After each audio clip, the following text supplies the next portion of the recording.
या कुन्देन्दु तुषारहारधवलाया शुभ्रवस्त्रावृताया वीणावरदण्डमण्डितकराया श्वेतपद्मासना या ब्रह्माच्युतशङ्करप्रभृतिविद्यैवै सदा पूजिता सा मां पातु सरस्वती भगवती निःशेषजाड्यावा. ശ്രീ മഹാസരസ്വത്യൈ നമ. സുപ്രഭാതം, ശുഭദിനം. എല്ലാ ധന്യാത്മാക്കൾക്കും പുലർകാല വന്ദനം. ശ്രീമദ് ദേവി ഭാഗവത നിത്യപാരായണ പരമ്പരയുടെ ഇന്നത്തെ പ്രഭാഷണ വേദിയിലേക്ക് സുസ്വാഗതം. സപ്തമസ്കന്ധം, സപ്തമാധ്യായം, ആ സുകന്യാചരിതം തുടർന്നു കൊണ്ടുവരുന്ന ഭാഗങ്ങൾ. ചവനനെ വധിക്കാനായി തൻ്റെ വജ്രായുധം പൊക്കിയ ഇന്ദ്രൻ്റെ കൈകളെ വജ്രായുധത്തോടുകൂടി തൻ്റെ തപശക്തി കൊണ്ട് ചവനൻ സ്തംഭിപ്പിച്ചു. പിന്നീട് തൻ്റെ തപശക്തി കൊണ്ട് അതിഘോരമായിട്ടുള്ള മദൻ എന്ന് പറഞ്ഞ ഒരു കൃതിയെ അഗ്നിയിൽ നിന്നും സൃഷ്ടിച്ചു എന്ന് പറഞ്ഞ ഭാഗങ്ങളാണ് ഇന്നലെ പറഞ്ഞു നിർത്തിയത്. ദേവന്മാരെല്ലാം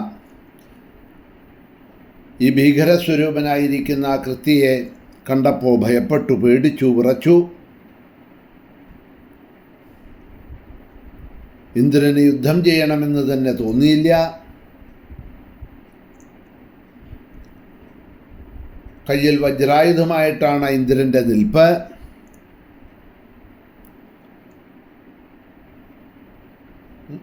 മൂന്ന് ലോകത്തെയും വിഴുങ്ങുമോ എന്ന് തോന്നുമാറ് കണ്ണു തുറച്ച് നിൽക്കുന്നുണ്ട് അവൻ.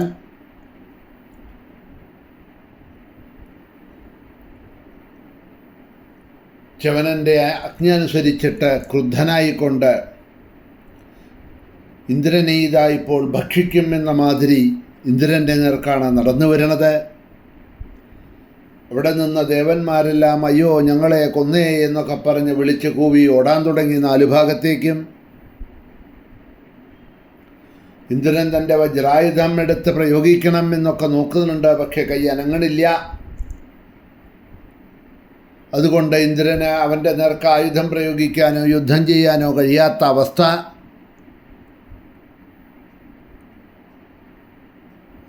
വജ്രഹസ്തനായിട്ടുള്ള ഇന്ദ്രൻ കാലതുല്യനായിട്ടുള്ള ഈ കൃതിയെ കണ്ട് ദേവഗുരുവിനെ മനസ്സുകൊണ്ട് സ്മരിച്ചു. ബൃഹസ്പതി ഉടൻ തന്നെ സ്മരിച്ച മാത്രയിൽ തന്നെ അവിടെ എത്തി. ഇന്ദ്രൻ വിപത്തിൽപ്പെട്ടിരിക്കുന്ന സമയമാണ് എന്ന് ദേവഗുരുവിന് മനസ്സിലായി. എന്താണ് താനിപ്പോൾ ചെയ്യേണ്ടത് എന്ന് മനസ്സിൽ ആലോചിച്ചിട്ട് ദേവേന്ദ്രനോട് പറഞ്ഞു, ദേവേന്ദ്ര, ഇവനെ മന്ത്രമോ വജ്രമോ ഒന്നും കൊണ്ട് തടയാൻ കഴിയില്ല. മഹാതപസ്വിയായ ചവനൻ്റെ തപോബലത്താൽ യജ്ഞകുണ്ഡത്തിൽ നിന്ന് ജനിച്ച ബലവാനായിട്ടുള്ള ഈ മദൻ എന്ന അസുരനാണ് ഇവൻ. അങ്ങയ്ക്കോ എനിക്കോ ദേവന്മാർക്കോ ഈ ശത്രുവിനെ തടയാനാവില്ല. അതുകൊണ്ട് അങ്ങ് മഹാത്മാവായിട്ടുള്ള ചവനനെ തന്നെ, ഋഷിയെ തന്നെ ശരണം പ്രാപിച്ചോളൂ. സ്വയം സൃഷ്ടിച്ച കൃതിയെ തടയാനും അദ്ദേഹത്തിന് മാത്രമേ കഴിയുള്ളൂ. പരാശക്തിയെ ഭജിക്കുന്നവരുടെ കോപത്തെ ഒടുക്കാൻ ശക്തിയുള്ളവരായിട്ട് ആരും തന്നെ ഈ ലോകത്തിലില്ല എന്നറിഞ്ഞാലും എന്ന് ദേവഗുരുവായിട്ടുള്ള ബൃഹസ്പതി ഇന്ദ്രന് ഉപദേശിച്ചു. ഇങ്ങനെ ദേവഗുരു പറഞ്ഞത് കേട്ട ദേവേന്ദ്രൻ അതനുസരിച്ച് ചവനൻ്റെ സമീപത്ത് ചെന്ന് അദ്ദേഹത്തോട് വിനയപൂർവ്വം ശിരസ നമസ്കരിച്ചിട്ട് പറഞ്ഞു, ഹേ മുനിശ്രേഷ്ഠ, ക്ഷമിക്കൂ.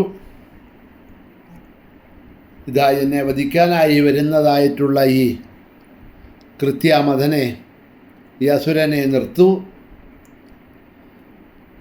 അങ്ങ് പറയുന്നത് എന്തായാലും ഞാൻ അനുസരിക്കാൻ തയ്യാറാണ്.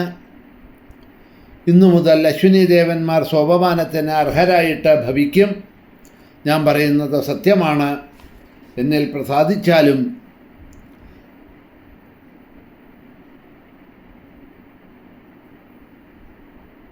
ഈ അശ്വിനി ദേവന്മാർ അങ്ങ് ചെയ്ത കർമ്മത്തിൻ്റെ ഫലമായി എന്നേക്കും പാനത്തിന് അർഹരായിത്തീരും.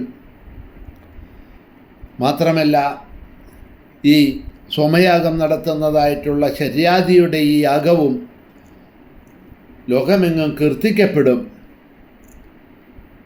അങ്ങയുടെ മഹത്വത്തെ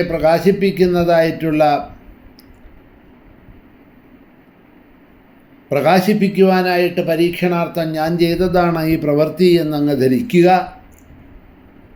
എന്നിൽ പ്രസാദിക്കണം. യജ്ഞത്തിൽ നിന്നും സൃഷ്ടിക്കപ്പെട്ട ഈ അസുരനെ അടക്കണം. സകല ദേവന്മാർക്കും മംഗളമുണ്ടാവണം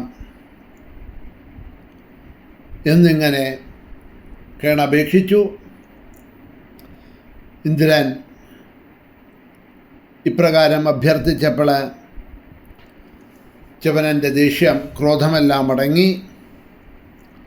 ഇന്ദ്രനെ ആശ്വസിപ്പിച്ച ശേഷം അദ്ദേഹം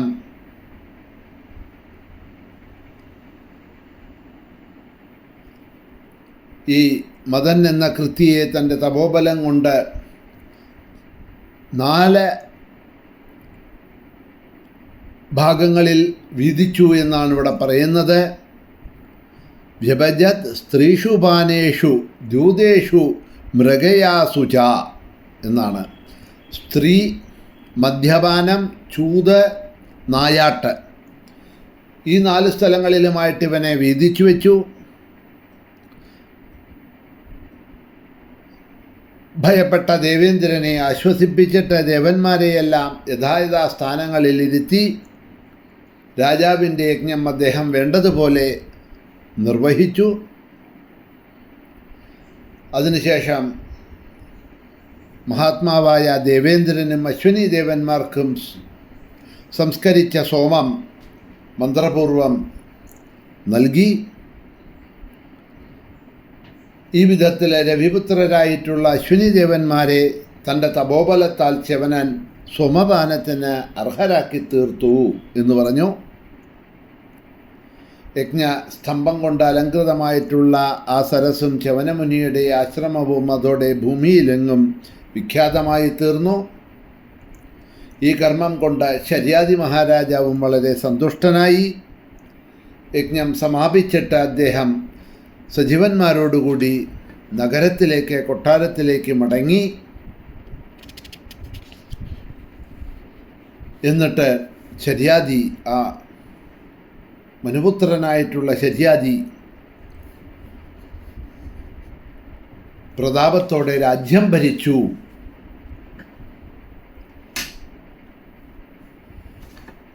അദ്ദേഹത്തിൻ്റെ പുത്രനാണ്, ഈ ശര്യാദിയുടെ പുത്രനാണ് വിഖ്യാതിയായിട്ടുള്ള ആനർത്തൻ. ആനർത്തൻ്റെ പുത്രനാണ് രേവതൻ. അദ്ദേഹം സമുദ്രത്തിനുള്ളിൽ കുശസ്ഥലി പട്ടണം നിർമ്മിച്ചു.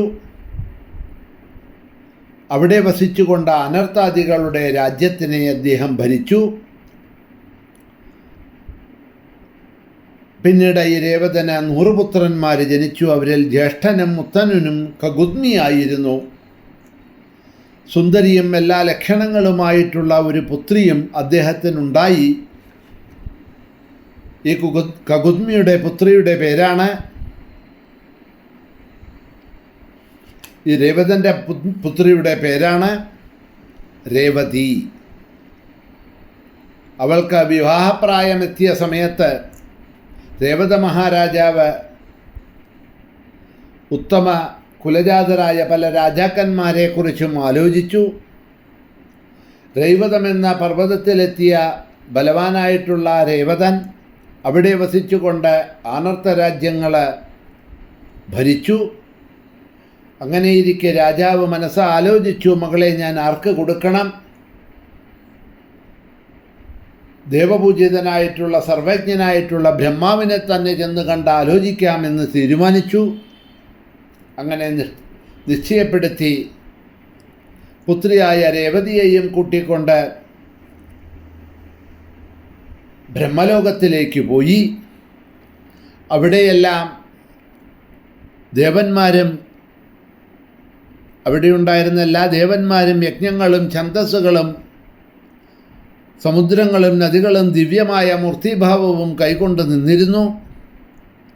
ഋഷിമാരും സിദ്ധന്മാരും ഗന്ധർവന്മാരും ഒക്കെ കൈകൂപ്പിക്കൊണ്ട് നിന്നുകൊണ്ട് ബ്രഹ്മാവിനെ സ്തുതിക്കുന്നതായിട്ടുള്ള ആ ബ്രഹ്മലോകത്തിലെത്തി എന്ന് പറഞ്ഞുകൊണ്ടാണ് 7-ാമത്തെ അധ്യായം ഇവിടെ സമാപിക്കുന്നത്. പിന്നീട് എന്താണ് നടന്നത് എന്ന ഭാഗങ്ങളെ നമുക്ക് നാളെ മുതൽ അവലോകനം ചെയ്തുകൊണ്ട് പോകാം. സമയം കഴിഞ്ഞിരിക്കെ ഇന്ന് ഇവിടെ തന്നെ നിർത്തുന്നു. മഹാദേവ്യൈ നമഃ.